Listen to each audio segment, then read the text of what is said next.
카톨릭의 십자가와 개신교의 십자가의 차이를 아십니까?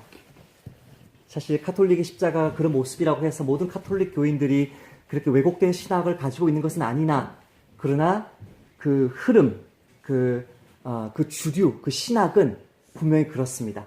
예수님이 미사가 이제 제사기 때문에 예수님이 항상 예배 때마다 다시 십자가에 달려 죽으시는 것이 재현되는 것이죠. 우리의 성찬식처럼 그 고난을 기념하고 주님의 살과 피의 은총을 받는 것과는 성격이 약간 다르죠. 포도주를 주지 않는 것도 다르긴 하지만 어쨌든 그게 이제 카톨릭의 흐름인데, 전체적인 흐름인데, 카톨릭의 십자가와 개신교의 십자가의 차이가 뭐죠? 예.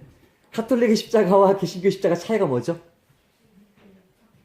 카톨릭 십자가는 십자가에 예수님이 달려 계시고, 개신교 십자가는 십자가에 예수님이 없죠. 개신교는 부활을 강조하고 카톨릭은 고난을 강조하죠.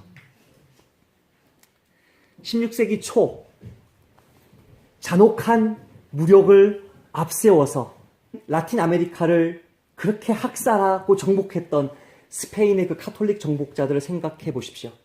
이베리아 반도 밑에 그 무어인들이 쳐들어와서 사실은 그 무슬림들에게 땅을 빼앗겼죠. 이거를 이제 재정복, 레콘키스타라고 하는데, 재정복을 하고 나서 이제 이 이베리아 반도를 회복하고 이 사람들 눈을 돌려서 이제 아메리카 대륙으로 15세기, 16세기, 17, 18세기 그렇게 나아가는데, 그 잔인한 스페인의 그 가톨릭 정복자들은 자기들이 정복한 땅에 기독교를 심지만 예수님을 십자가에 달려 죽은 인물로만 소개합니다. 왜 그랬을까 저는 아직도 잘 모르겠어요. 아직 연구를 안 해본 부분이기 때문에. 이게 부활하신 예수님을 소개하면 힘있게 막 일어날까봐 그랬을까요? 예수님을 십자가에 달려 죽은 인물로만 소개했어요. 이 책이 1932년도에 나오는데요. The Other Spanish Christ라는 책인데, 또 다른 스페인제 그리스도라는 뜻이죠. 성경의 그리스도와 다르다는 뜻이죠. 장로교 선교사인 선교사님의 조남이 맥케이 선교사님, 나중에 프린스턴 신학교의 총장도 되시는 분인데, 이분이 20년간 페루에서 선교 사역을 하면서 우리 개혁교회가 가지고 있는 총체적인 복음, 십자가와 부활의 복음을 가지고 전도를 하는데, 선교를 하는데, 그곳에 있는 페루에 있는 그 원주민들은 16세기 스페인의 정복자들을 통해서 예수님을 받아들인 그 원주민들은 부활하신 주님을 알지 못한다는 거에 충격을 받게 돼요. 십자가에 달려 죽은 예수밖에 모르는 거예요. 처절하게 달려 죽은 그 예수. 제가 어제 설교할 때, 이틀 전에 설교할 때, 그렇게 십자가에 못 박혀 죽고 피가 나고 채찍질 맞고 하는 그런 모습에 강조점을 두지 않았다고 했죠. 복음서 기자들이. 필리핀에 가시면 지금도 고난주간 되면 필리핀의 카톨릭 교인들이 직접 한 사람을 택해서 십자가에 못 박거든요. 그래서 그 고통을 느끼려고 하거든요. 그 강조점은 복음서의 강조점과 다르거든요. 근데 이들이 아는 예수는 십자가에 못 박혀 죽은 예수밖에 모르는 거예요. 부활하신 사실을 모르는 거예요. 어떻게 이럴 수 있지? 1932년도 책인데요. 이렇게 씁니다. 그분은 페루 그리스도인들에게, 페루 카톨릭 그리스도인들에게 그분은 영원히 죽었다. 이 그리스도는 다시 살아나지 않았다. 1932년도입니다. 50년이 지납니다. 51년이 지납니다. 1983년도, 51년이 지났죠? 1983년도, 그 전까지 하버드 신학부에서 영성신학을 가르치던 헨리 나우엔이 그 부요한 삶, 물론 자신의 동성애의 죄악도 있었지만 그 부요한 삶과 자신의 동성애의 죄악과 혼란스러운 가운데 과연 내가 이대로 살아도 되는가? 라는 그런 고민 속에 헨리 나우엔이 하버드 신학부에 있는 교수직을 내려놓고 페루 난민들에게 가서 사역합니다. 제 기억으로 한 1, 2년 사역했나, 오랜 시간은 아니었던 걸로 기억하는데요. 그렇게 하다가 이제 캐나다에 있는 데이브레이크로 들어가게 되는데, 그때 1983년도 책인데요. 페루의 카톨릭, 자기도 카톨릭인데 페루의 카톨릭을 경험한 헨리 나우엔이 충격을 받습니다. 존 맥케이 선교사님의 이야기와 동일한 이야기를 합니다. 나는 어디에서도 부활의 표지를 찾을 수 없었다. 그리스도가 죄와 사망을 이기고 무덤에서 일어났다는 진리를 어디에서도 들을 수 없었다. 그들이 이야기하는 것은 성금요일 뿐이었다. 부활절은 존재하지 않았다. 고문당하신 예수님의 그 시신만 강조하는 모습에 충격을 금할 수 없었다.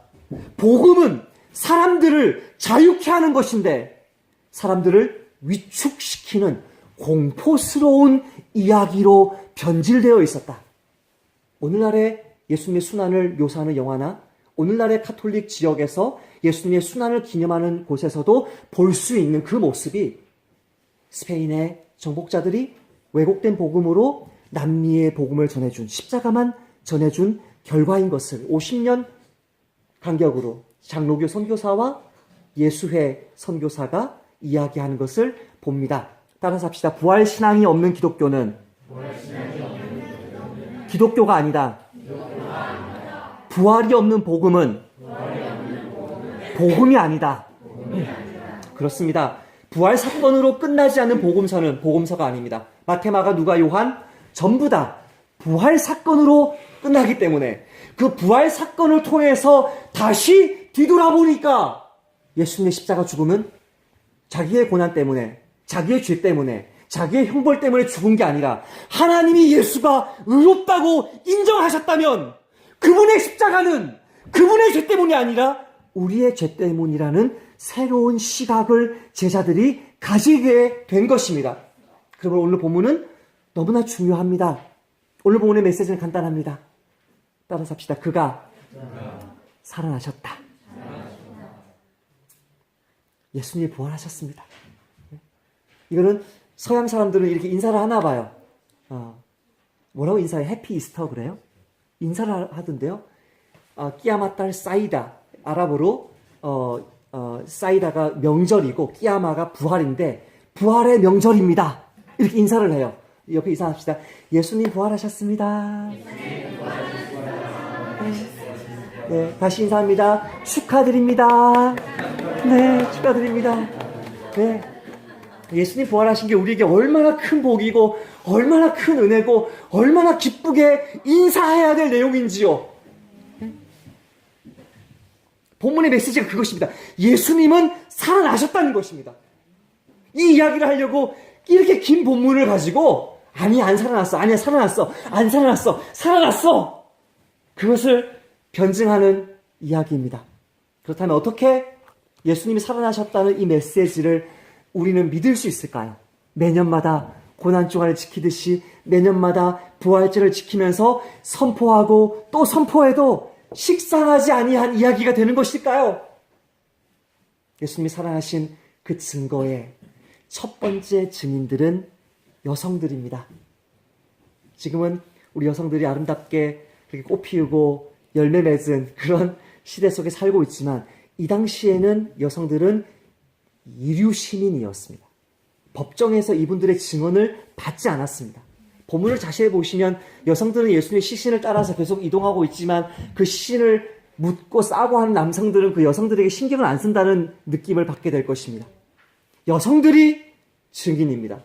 놀랍지 않습니까? 이 당시에 이런 복음서를 쓰면 이거는 편집자가 잘라내야 돼. 이거 여성, 이거 먼저 증인이라는 것을 좀 숨기는 게 어떨까요? 라고 말해야 될 시대에 여성이 분명한 증인이라 라고 말해주면서 그 이후로 2000년간 우리 여성들이 더 전도를 잘하고 선교를 잘할 수 있다는 증거가 되었습니다. 할렐루야. 첫 번째, 여성들이 믿을 만한 증인이다라는 것입니다. 따라서 합시다. 여성들이 믿을 만한 증인이다. 이 사실을 깨닫지 못하는 남성들은 화가 있을지언정 이 사실을 깨닫지 못하는 우리 형제들은 어리석은 삶을 살게 될 것입니다. 첫 번째, 여성들이 증인인 이유를 한번 살펴보십시다. 이들은 남자들에 비해 남자 제자들에 비해 주목받지 못한 제자들이었습니다. 돈 다 되고 음식 다 되고 예수님의 말씀 경청하는 모습 다 보여줬는데도 리더십은 잡지 못합니다. 남자들은 이들을 투명인간 취급하는 것 같습니다. 61절 한번 볼까요? 거기 막달라 마리아와 다른 마리아가 무덤을 향하여 앉았더라. 뭐 하고 있는 무덤? 아리마대 요셉이 예수님 시신 넣고 있는 무덤. 그 앞에 가만히 앉아있는 거예요. 가만히. 아리마대 요셉은 신경도 쓰지 않는 거예요. 투명 인간 취급 당했던 시대였어요. 그런 여성들이 뭘 하고 있는지 잘 보세요. 뭐 하고 있어요? 예수님이 십자가에 못 박히실 때 그 십자가에 못 박히시는 예수님 옆에서 중립적인 입장에서 잠잠히 객관적으로 그 모든 사건을 지켜보고 있었던 사람들이 있었죠. 누구죠? 로마 군병이었습니다. 네. 새벽기도 때 제가 설교했는데 로마 군병이었습니다. 로마 군병을 악하게 나쁘게 그리지 않습니다. 마태복음. 우리가 생각하는 선입관과 다르죠? 로마 군병들이 중립적인 입장에서 예수님의 십자가를 지키고 예수님이 서서히 죽어가는 모습을 지켜보고 그분이 죄인들을 용서하는 모습들, 그들을 향해서 기도하는 모습들, 그 모든 고난들 속에서 다른 죄수들처럼 저주하지 않는 모습들, 그분이 죽는 그 순간에 어마어마한 자연현상이 나타나면서 두려움이 임하는 모습들, 그 모든 걸 보고 내린 결론이 이는 실로 하나님의 아들이었도다. 아멘.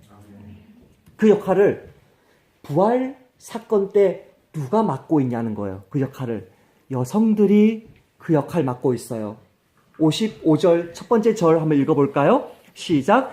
예수를 섬기며 갈릴리에서부터 따라온 많은 여자가 거기 있어 멀리서 바라보고 있으니. 주목하고 있어요. 여성들의 눈매는 예리해요. 바라보고 있어요. 61절 읽어볼까요? 61절 시작.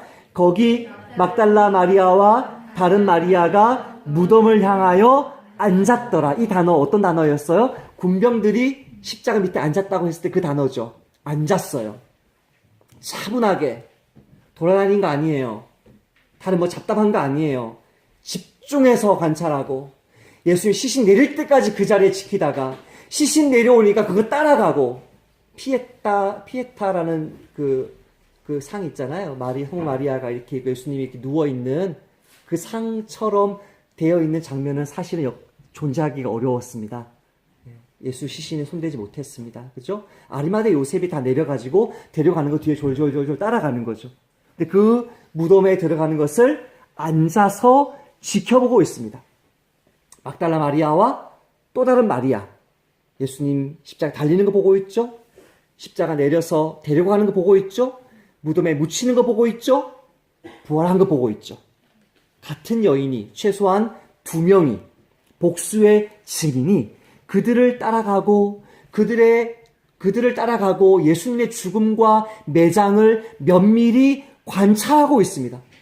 이들의 이 놀라운 증언이 어떻게 열매 맺냐면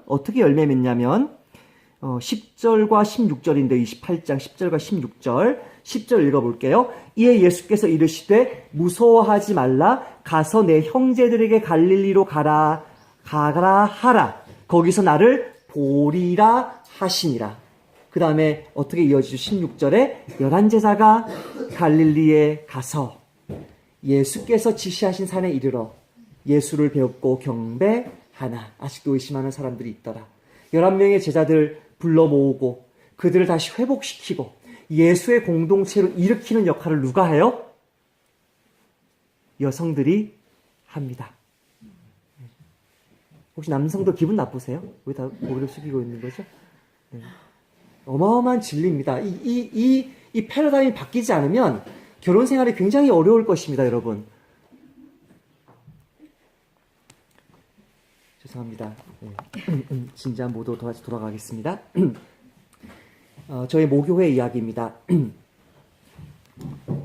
1000명 정도의 성도들이 모이는 그런 중형 교회입니다. 그 교회가 제가 이렇게 그곳에서 신앙생활하고 예수님을 다시 만나고 세례받고 그렇게 했을 때는 굉장히 안정적이었는데, 제가 이제 서울에 올라오고 몇 년 지나면서 교회가 이제 위기들을 이제 겪게 됩니다. 그 위기들 속에서 교회가 이제 완전히 이제 깨어지는 그런 파국으로 치닫게 되었습니다. 그 상황 속에서 여러 가지 문제가 많았어요. 예배당을 이미 팔았고 이제 이사 가려고 이미 팔았는데, 새롭게 이제 이사 가려고 했던 곳에는 이제 건물을 지으려고 땅을 파는데 물이 솟는 거죠. 이게 누구 책임이냐? 이부터 시작해서 이제 장로님, 목사님 서로를 다 이제 이렇게 서로 이렇게 상처를 주고받는 것 속에서 더 이상 이 공동체가, 이 커뮤니티가 이런 상처를 더 이상 견딜 수 없을 때, 더 이상 견딜 수 없을 때 이게 와해가 돼버리는 거거든요. 이 와해되는 그 공동의회에서 머리 하얀 식당을 오랜 시간 지켜왔던 그 권사님 일어나셔서 일장 연설을 했습니다. 지난 50년간 우리 교회가 개척되고 나서 그 모든 위기들 속에서 하나님이 우리 교회 지켜주셨습니다. 사람이 잘난 것 아니었습니다. 우리가 잘난 거 아니었습니다. 우리가 헌금해서, 우리가 뭐 봉사해서 세워서, 우리가 뭐 터줏대감입니까? 아닙니다. 하나님이 다 하신 거였습니다.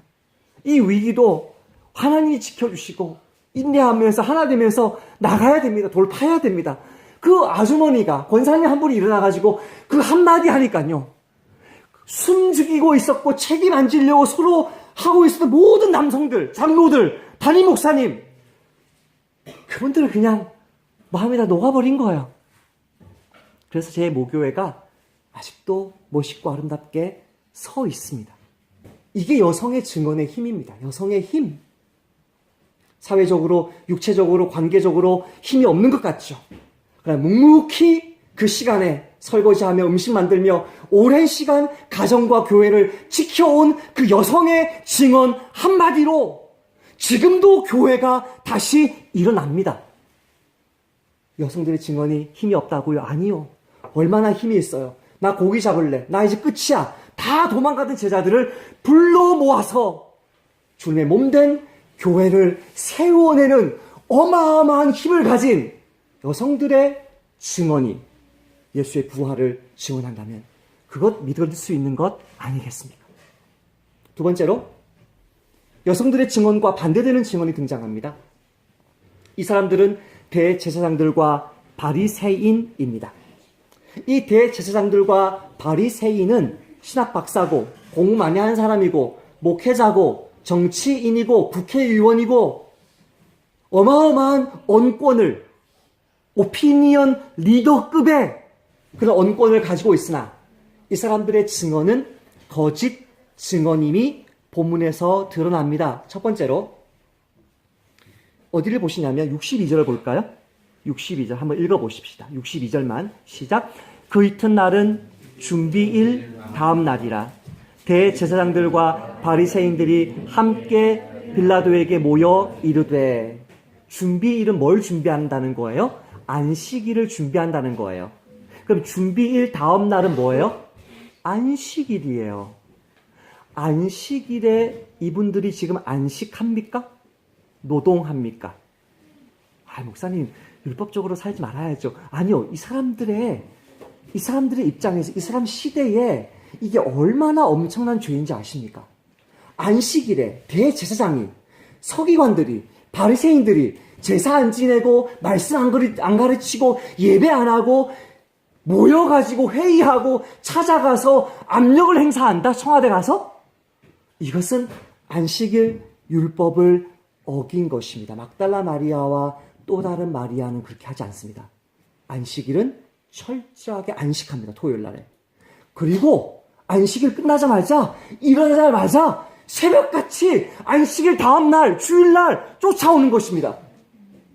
평신도들도 이렇게 율법을 순종하는데 이 지도자들은 자신들의 요구사항을 관철시키기 위해서 자신들을 향한 하나님의 요구사항인 안식일 율법을 짓밟습니다.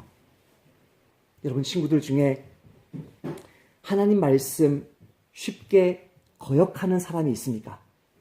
그 사람은 믿어서는 안 됩니다. 하나님을 자기 마음대로 이용하는 그런 성직자가 주변에 있습니까?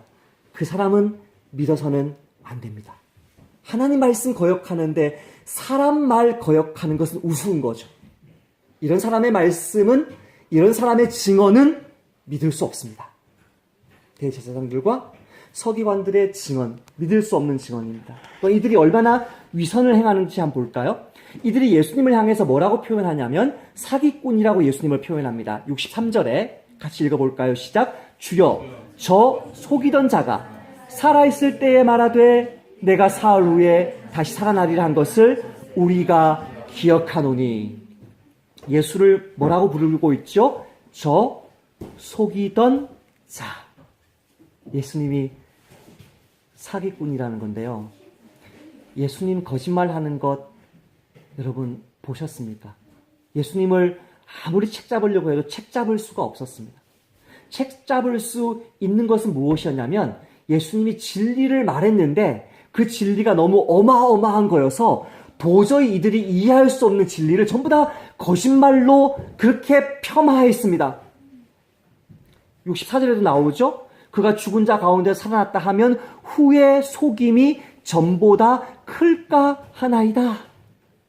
예수님도 사기꾼, 예수의 제자도 사기꾼, 전부 다 사기꾼이라고 비난하는 이들이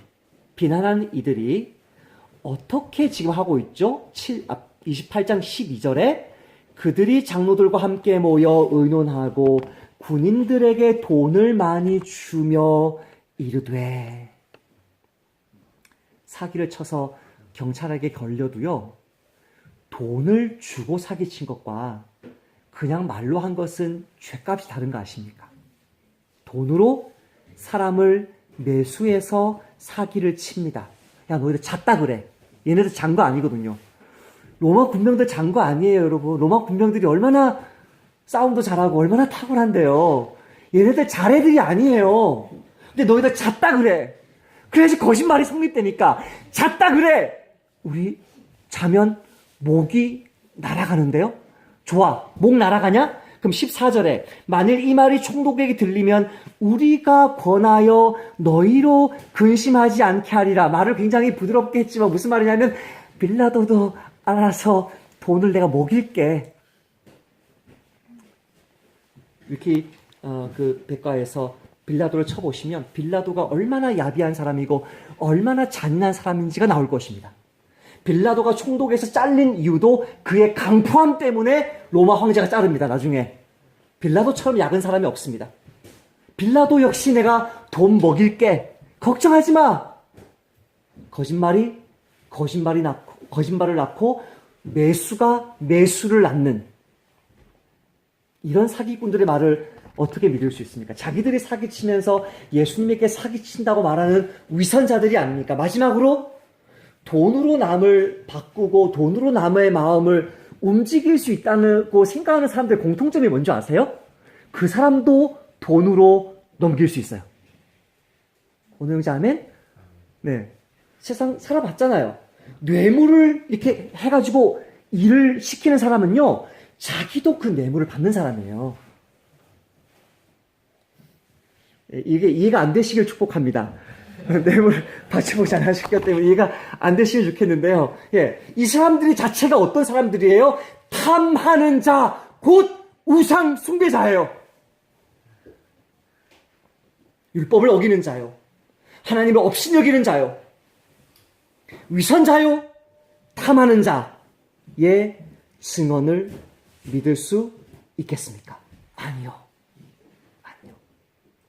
반드시 이들은 예수님을 잡아 죽였을 때도 그랬던 것처럼 온갖 모의를 하면서, 이걸 복마전이라고 그러죠. 귀신들의 복마전 같은 온갖 모의를 하면서 예수의 부활을 감추려고 하는 이들의 모습 그 자체가 얼마나 당황했으면, 얼마나 급했으면 이런 바보짓을 할까 할 정도로 예수의 부활이 역사적 사실이었음을 자기들의 거짓된 모습으로 반증하고 있는 것입니다. 세 번째로 주의 천사가 등장합니다. 초자연적인 증거가 나옵니다. 주의 천사가 등장하는데 압도적인 영광이 천사들 가운데 천사를 통해서 그 천사가 내려온 그곳에 압도적인 영광이 그렇게 임합니다. 로마의 경비병들이 어느 정도로 압도되었습니까? 죽을 정도로 압도되었습니다. 근데 그 천사가 우리 자매들에게는 뭐라고 하냐면 참 재밌는 말입니다. 5절 말씀인데요. 천사가 여자들에게 말하여 이르되 너희는 무서워하지 말라. 여러분 이게 무슨 이게 완전히 얼마나 웃겨요. 앞에 애들은 다 반 죽여놓고 번개서 죽여놓고 너희는 무서워하지 말라. 이게 지금 거의 이분은 개콘에 나와야 되는 천사 아니세요? 어마어마한 압도로 경비병 거반 죽여놓고 너희는 무서워하지 마. 십자가에 못 박이신 예수를 찾잖아. 그분 말씀대로 이미 갈릴리에서 기다릴 거야. 너희들 형제들에게 이거 알려줘야 돼. 내 말 꼭 기억해. 안녕. 이렇게 가는 거예요. 그 자매들이 무서웠는데 오 기뻐. 무서웠는데 기뻐. 이게 만약에 무서운 임재로 드러났으면요. 자매들이 뻗어야 돼요. 다니엘처럼. 요한 사도처럼 뻗어야 돼요. 일어나는데 한참 걸리기 때문에 보통 일으켜 주거든요. 자매가 그 말 듣고 뛰었다? 이거는 무서운 임재가 아니고요. 어마어마한 놀라움인데 기쁨이 샘솟는 임재예요. 이건 초자연적인 거기 때문에 우리가 어떻게 체험 속에서 경험할 수 없는 거예요. 초자연적으로 천사가 어마어마한 공포의 임재와 기쁨의 임재로 예수의 증인들을 붙들어 주고 예수의 부활을 감추려고 했던 자에게 그렇게 위험을 보여주었다면 어마어마한 진짜 사건이 일어난 것이구나. 이 천사님이 또 뭐라고 이야기하세요? 6절에 무덤 안을 봤는지 안 봤는지 안 나와요. 와서 그가 누우셨던 곳을 보라.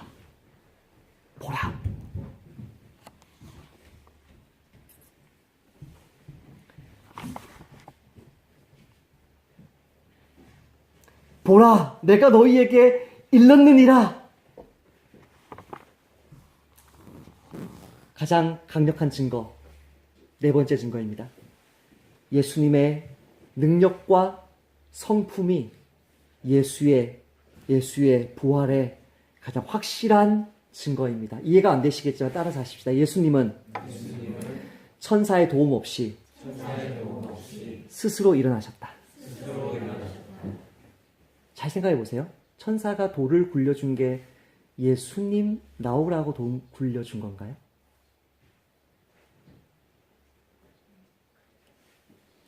예수님은 스스로 그 돌 밀고 나올 수 없는 건가요? 또 예수님은 다락방에 그렇게 숨어있는 제자들에게 나타났을 때나 엠마오로 가는 두 제자들 그 집에서 갑자기 그렇게 사라지셨을 때처럼 몸을 가지고 있는데도 돌 무덤의 입구를 통과할 수는 없었을까요? 자, 생각해 보십시다. 본문에 그것을 설명하고 있지는 않는데 본문에서 천사가 돌문을 굴리고 여성들에게 안을 보라고 했다는 것은 사실 무덤 문을 열었던 것의 1차적인 목적은 여성들로 하여금 그 안을 쳐다보게 만들기 위함이지 예수님, 갇혀있는 예수님을 나가게 만들기 위함이 아닙니다. 만약에 그렇게 해석한다면, 나가게 만들기 위함이라고 해석한다면 본문을 어떻게 읽어야 되냐면 갑자기 번개처럼 어마어마한 임재로 천사가 이렇게 내려오면서 큰 지진 나면서 돌 굴려내었을 때 천사가 돌 굴려내고 천사가 돌 위에 앉았다 그랬잖아요. 이렇게 하면 안 되고 돌 굴려내고 90도로 딱 있으면서 예수님 나오시죠. 이렇게 했단 말이에요. 잘 보세요. 천사가 돌 굴려내고 딱 앉아서 누구 기다려요? 여성들 기다려요. 예수님은 열었을 때 없어요, 이미. 언제, 어떻게 나왔어요? 그건 설명 안 해요. 자, 제가 지금 포인트는 이거예요. 예수님은 천사의 도움 없이 스스로 일어나셨어요. 아멘입니까? 성경 구절 있어요? 예, 성경 구절 있어요. 제가 읽어볼게요. 요한복음에서 이렇게 말해요. 내가 내 목숨을 버리는 것은 그것을 내가 다시 얻기 위함이니 이로 말미암아 아버지께서 나를 사랑하시느니라. 이를 내게서 빼앗는 자가 있는 것이 아니라 내가 스스로 십자가에 버리노라. 나는 버릴 권세도 있고 다시 얻을 권세도 있으니. 할렐루야. 예수님은 스스로 일어나신 거예요. 누가 일으켜줬으면 하나님이 일으켜주셨다는 것밖에 없어요. 하나님이 일으켰었다는 것은 예수가 능력이 없어가지고 일으키셨다는 말이 아니라 예수가 그 십자가의 죽음이 의로운 죽음이었음을 하나님이 인정하셨다는 의미거든요.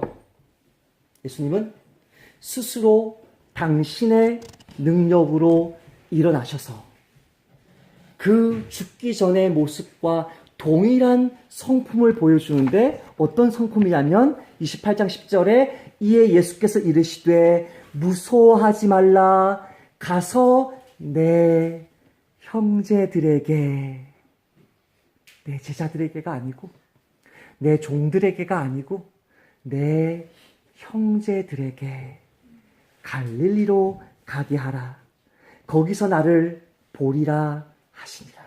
그 형제들 보고 싶어하고 내 형제라고 불러주시는 그 예수님을 3년간 보고 듣고 만지고 체험했던 그 성품 그대로의 그렇게 자상하신 그분이 하나님의 능력으로 죽은 자 가운데서 머물 수 없는 하나님이시기 때문에 그 능력으로 스스로 일어나 천사 돌문 열었을 때 예수님이 이미 없는 어떻게 된 영문인지 모르나 이미 예수님은 나와 계시는 보라 그가 누우셨던 자리를 보라.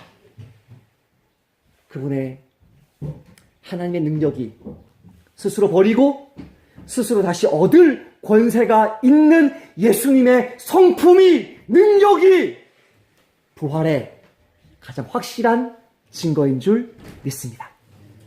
마지막으로 목사님 피부에 와닿는 증거 있습니다.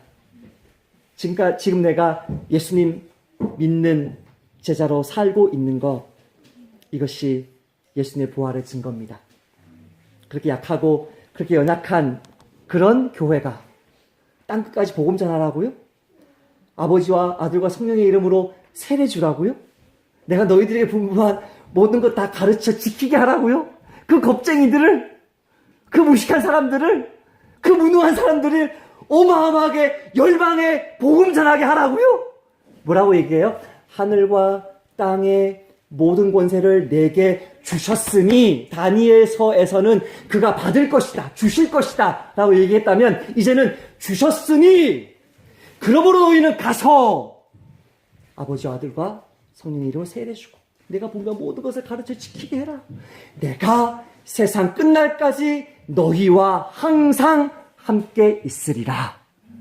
그 부활하신 주님이 이 연약한 제자들과 함께 있었기 때문에 오늘날의 교회가 전 세계에 예수의 복음을 전하게 되고 136년 전에 한국 조선 최초로 소래 교회가 이제 조선 사람들이 예수님 믿고 지금 저와 여러분이 벌써 4세대, 5세대, 6세대 되도록 예수님의 복음 전하는 일 위해서 십자가와 부활의 복음 전하는 이 기쁨 위해서 살아가고 있는 것이 예수님이 2000년 전에 역사적으로 실제적으로 몸으로 부활하신 증거인 줄 믿습니다.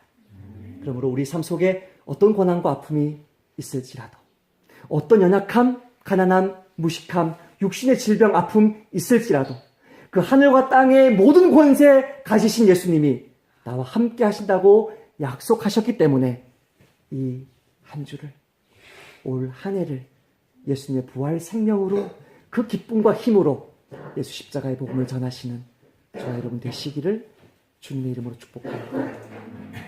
사랑의 주님 감사합니다. 그가 살아나셨다.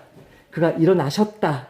라는 이 단순한 진리가 얼마나 구체적인 정황을 볼 때에도 확실한 사실인지를 오늘 말씀을 통해 다시 듣게 되었습니다.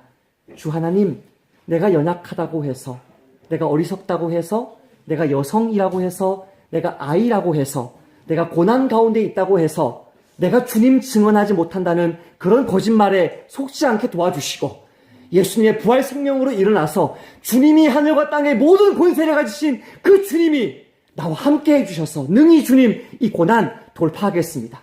이 어려운 것들 내가 이겨내겠습니다. 예수님의 생명으로 다시 일어서겠습니다. 다짐하며 일어서고 체험하는 그런 한 주가 시작되도록 복 내려 주옵소서. 예수님의 이름으로 기도하옵나이다. 아멘.